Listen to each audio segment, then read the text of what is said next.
ये जो अब मुझ पर दबाव बढ़ने वाला है, ऑलरेडी शुरू हो गया कि मोदी ठीक है 4 नंबर तो पहुंच गए, बताओ 3 कब पहुंचोगे। इसकी एक जड़ी बूटी आपके पास है। अब जो हमारे ग्रोथ सेंटर हैं वो अर्बन एरियाज है। हमें अर्बन बॉडीज को इकोनॉमी के ग्रोथ सेंटर बनाने का प्लान करना होगा। अपने आप जनसंख्या के कारण वृद्धि होती चले ऐसे शहर नहीं हो सकते हैं। शहर आर्थिक गतिविधि के तेज तर्रार केंद्र होने चाहिए।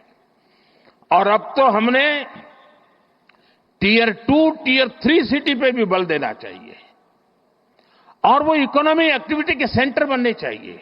और मैं तो पूरे देश की नगरपालिका, महानगरपालिका के लोगों को कहना चाहूंगा, अर्बन बॉडी से जुड़े हुए सब लोगों से कहना चाहूंगा कि वे टारगेट करें कि 1 साल में उस नगर की इकोनॉमी कहां से कहां पहुंचाएंगे, वहां की अर्थव्यवस्था का कद कैसे बढ़ाएंगे, वहां जो चीजें मैन्युफैक्चर हो रही हैं उसमें क्वालिटी इंप्रूव कैसे करेंगे, वहां नए नए इकोनॉमिक एक्टिविटी के रास्ते कौन से खोलेंगे। ज्यादातर मैंने देखा नगर पालिकाएं जो नई नई बनती है तो क्या करते हैं, एक बड़ा शॉपिंग सेंटर बना देते हैं। पॉलिटिशियनों को भी जरा सूट करता है, वो 30-40 दुकानें बना देंगी और 10 साल तक लेने वाला नहीं आता है। इतने से काम नहीं चलेगा। स्टडी करके और खास करके जो एग्रो प्रोडक्ट है, मैं तो टियर 2, टियर 3 सिटी के लिए कहूंगा, जो किसान पैदावार करता है उसका वैल्यू एडिशन ये इन नगर पालिकाओं में शुरू हो। आसपास से खेती की चीजें आए, उसमें से कुछ वैल्यू एडिशन हो, गांव का भी भला होगा, शहर का भी भला होगा। उसी प्रकार से आपने देखा होगा इन दिनों स्टार्टअप में भी आपको ध्यान में आया होगा कि पहले स्टार्टअप बड़े शहर के बड़े उद्योग घरानों के आसपास चलते थे। आज देश में करीब 2 लाख स्टार्टअप है और ज्यादातर टियर 2, टियर 3 सिटी में है।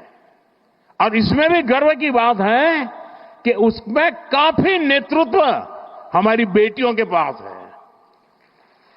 बेटियों के पास है। स्टार्टअप की लीडरशिप बेटियों के हाथ में है। ये एक बहुत बड़ी क्रांति की संभावनाओं को जन्म देता है।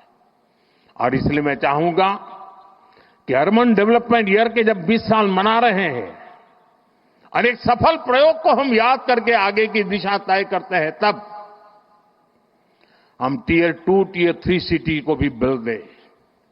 शिक्षा में भी टियर 2, टियर 3 सिटी काफी आगे रहा है। इस तरह देख लीजिए, पहले एक जमाना था कि 10th और 12th के रिजल्ट आते थे तो जो नामी स्कूल्स रहते थे बड़े, उसी के बच्चे फर्स्ट 10 में होते थे। इन दिनों शहरों की बड़ी बड़ी स्कूलों का नामो निशान नहीं होता है। टियर 2, टियर 3 सिटी की स्कूल के बच्चे पहले 10 में आते हैं। देखा होगा आपने, गुजरात में भी यही हो रहा है। इसका मतलब यह हुआ कि हमारे छोटे शहरों के पोटेंशियल, उसकी ताकत बढ़ रही है। खेल का देखिए, पहले क्रिकेट देखिए आप, क्रिकेट तो हिंदुस्तान में हर गली मोहल्ले में खेला जाता है, लेकिन बड़े शहर के बड़े रहीशी परिवारों से ही खेलकूद क्रिकेट अटका हुआ था। आज सारे खिलाड़ी में से आधे से ज्यादा खिलाड़ी टियर 2, टियर 3 सिटी गांव के बच्चे हैं जो खेल में इंटरनेशनल खेल खेल करके कमाल करते हैं। यानी हम समझे कि हमारे शहरों में बहुत पोटेंशियल है।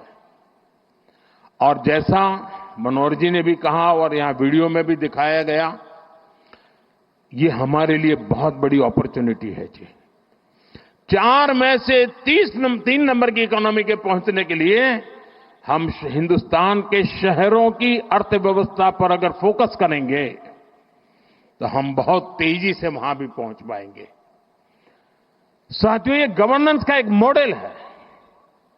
दुर्भाग्य से हमारे देश में एक ऐसे इकोसिस्टम ने जमीनों में अपनी जड़ें ऐसी जमाई हुई है कि इस भारत के सामर्थ्य को हमेशा नीचा दिखाने में लगी है। वैचारिक विरोध के कारण व्यवस्थाओं के विकास का अस्वीकार करने का उनका स्वभाव बन गया है। व्यक्ति के प्रति पसंद नापसंद के कारण उसके द्वारा की गई हर काम को बुरा बता देना एक फैशन का तरीका चल पड़ा है और उसके कारण देश की अच्छी चीजों का नुकसान हुआ है। ये गवर्नेंस का एक मॉडल है। अब आप देखिए, हमने शहरी विकास पर तो बल दिया, लेकिन वैसा ही जब मुझे आपने दिल्ली भेजा तो हमने एस्पिरेशनल डिस्ट्रिक्ट, एस्पिरेशनल ब्लॉक के विचार किया कि हर राज्य में एकाध जिला, एकाध